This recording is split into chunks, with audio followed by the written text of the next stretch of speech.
Sa Mandawi City, ato kumustahon ang unang adlaw sa campaign peryon sa mga kandidato nga magpapili sa eleksyon karong Mayo. Ang detalye ato sa report ni Nico Serino.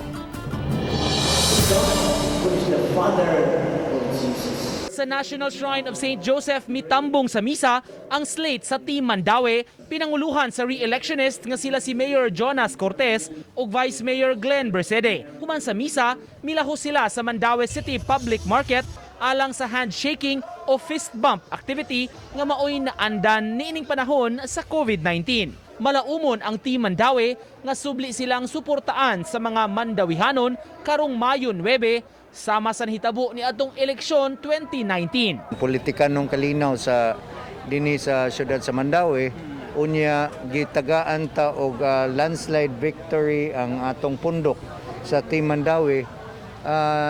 Nakita nato nga ni dagay-dagay gyud ang mga proyekto, mga kaayuhan ngadto sa nagkalain-laing barangay. Samtang tuyong milibot sa mga suok nga bahin sa barangay Banilad ang mga kandidato sa Bando Bag-ong Mandawi. Ang grupo pinanguluhan sa kanhi city councilors sila si Attorney Nilo Olin Seno ug Elmer Boy Kabahog. Pasabot ni Seno, importante nga makita ang ilang presensya ug makapaila-ila sa mga botante. Sama sa pikas partido, dili handshaking o pagpanglamano ang ilang nahimo, kundi fist bump o kaway-kaway sa mga tao. Ang atong tumong og tuyo mao gyud ang pag-atiman sa katawhan.